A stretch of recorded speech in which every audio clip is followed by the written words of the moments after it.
Well, anyway, you ready for the main event, right? Of the Hall of Fame ceremony because we can't go home yet because the big one is left. Finally, Lia Maivia has come back to the Hall of Fame. And again, nice package. Thank you, Doctor. Uh Here came The Nice Rock. package manufacturing history to somehow make this a reasonable entrant into any Hall of Fame involving wrestling. What the hell was that? It we've gone over the details, which we will enumerate here again shortly in briefer fashion, but Rock came out to his music, and this is where you could tell, okay, the people are tired. This was not a Rock entrance. This was, here he comes again, at least it's about over. Didn't you feel like that? Oh, yeah, I felt like that. Yeah. Even in Philly, even with The Rock, right? This is the nicest Philly audience I think ever.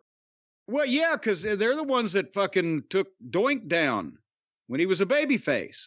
Philly are the ones who took Santa Claus down. Yeah, well, but remember, almost nobody in the building was from Philadelphia, though, because this is WrestleMania weekend. Everybody's from out of town. But anyway, he mentioned in a plethora, a pantheon of wrestling promoters' names. He mentioned Jim Crockett. He mentioned a variety of Fritz von Erich. He mentioned Vince, and there was a smattering of disgusted murmuring in the crowd at the mention of Vince's name. Did you catch that? I caught that, and remember, even when Vince was there, you were never supposed to mention Vince. You were never supposed to mention Vince. Goddamn, people, this is taking a toll on us too. Please have mercy. Well, the Minch, he's a mensch, but not Vince. Vince is not a mensch. Vince was not a mensch. No, he wasn't. And a small smattering of disgust for the mention of his name. But Rock almost started rambling here. And then at least he mentioned Dusty and the Rhodes family and talked to Cody and said he respects Dusty and Mama Rhodes, but Cody, you and I aren't business, it's personal. So at least he turned this into something for business. But as we mentioned, and I think it was I'm not opposed to all of these things, any of these things happening individually, but we gotten Rock heavy real quick. And that's me saying that. His grandmother in the Hall of Fame, Muhammad Ali's widow giving him a championship belt, main event at WrestleMania. His daughter is now the general manager of NXT. The final boss. I love any of these things in a vacuum, but they're coming fast and furious. No pun intended. So this was, and again, you know, the people were like, okay. I don't think they cared about Lia Maivia if they believed the story of how successful she was that was told, rather than knowing the truth about how she inherited a limping business and saw it put out of its misery a few years later. And threatened anyone who came within reach. I mean, Ed Francis got threatened. Yeah. I said that the other day. They made the video all about that one show, whatever it was, 85 or 86. Hot Summer Night. It was the 85, which had 40 guys, including Antonio Inoki and Ric Flair, from all over the world, and did 15,000 people. But it was most guys going because of, to honor Peter Maivia and his memory, and to get a free trip to Hawaii for a couple days. And again, you listen to the Rock's speech, you watch that video, they're saying now how they're honoring the legacy with the next generation, the Rock's daughter, and The Rock says now Lia gets to join her rightful place in the Hall of Fame next to her husband. It's too Rock heavy, too quick, in the wrong ways. I love the new heel Rock stuff. If people think I'm still ripping on his on-camera stuff, that stuff's been mostly great, although it's a little self-indulgent at times. But this stuff is ridiculous. I think the problem is the business was hot. It was getting hotter.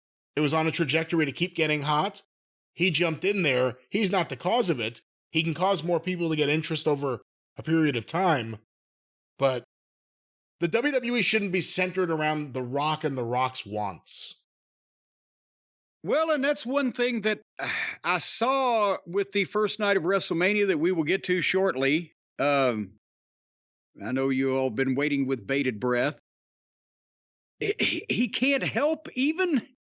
I mean, the match was structured where a lot of the attention was on him, but you can't help but looking at this guy, even when the attention isn't on him, unless he hides under the ring. Just natural charisma, doesn't it blow everybody else away? Roman Reigns looked like a big deal until he was standing next to The Rock. I don't know if you can you dull that brightness down? I'm not sure. Maybe he'll do it on his own if we see him anymore. Maybe he can come out and give a fucking concert again. Put him in there with Brock. He'll be out for 2 years healing up. Oh, Jesus Christ. But anyway, that brought a conclusion to our Hall of Fame portion of the WrestleMania weekend festivities with Paul Heyman giving a speech and then everybody else fucking boring us to tears practically. The Rock giving himself a belt after Muhammad Ali's wife says she's known him since she was 6 years old is one of the things that will always and the Undertaker coming out there just giving. Now you've said it wrong there, because now the way that you said it, she hasn't known The Rock since he was 6. She knew Muhammad since he was 6. That's right. We covered that earlier. And The Rock had a big summit with the Ali family at the Louisville Gardens to go over if he's allowed to call himself the People's Champion. And all these years later, they had a belt made with WWE logos to present to him. Well, and you know the whole rest of the story, don't you? No. The rest of the story is during that summit meeting, The Rock gave the Ali family the rights to sell the People's Champion merchandise with his name on it.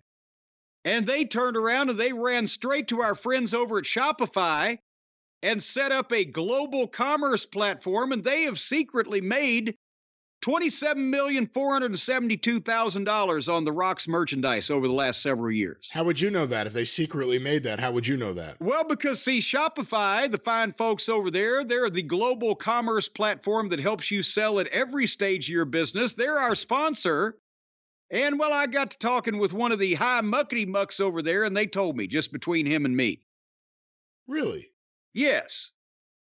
Interesting. That's because you don't get to speak to a lot of the high muckety mucks over there. You just speak to the regular fucking Kmart fucking shopper that, talks to you, but I get to only talk to the CEOs and the final bosses and the people over at Shopify and all the rest of our sponsors. Who'd you talk to? You talked to Joel?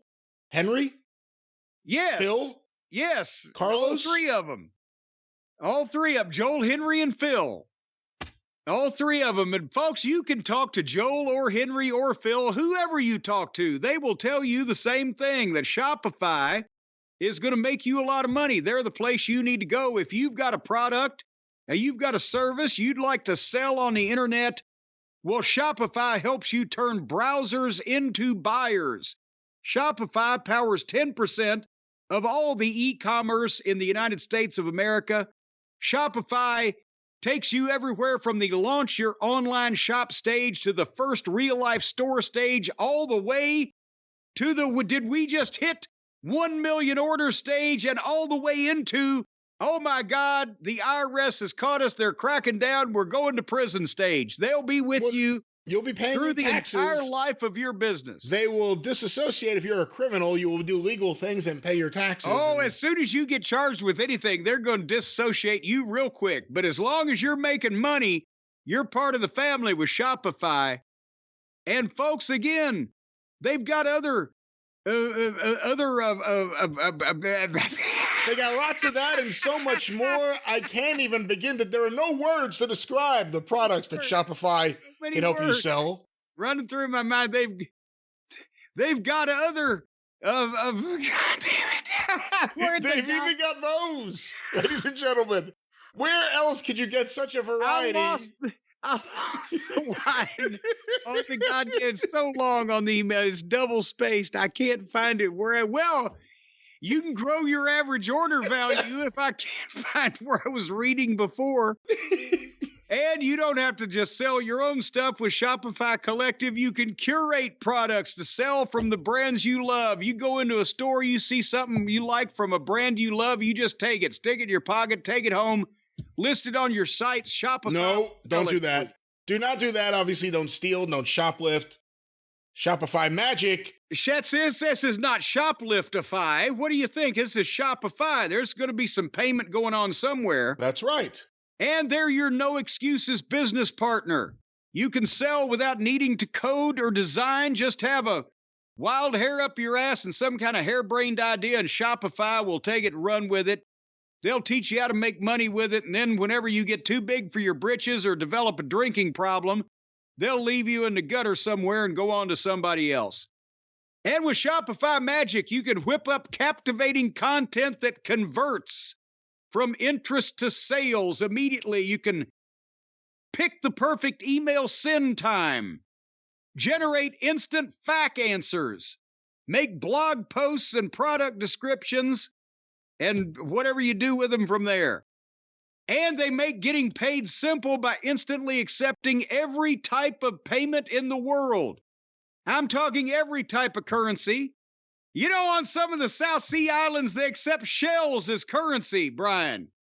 You might open a box one of these days, you'll get a bunch of fucking seashells from the seashore. They'll accept any type of currency, but they'll get you something. You'll get something out of this shit no matter what.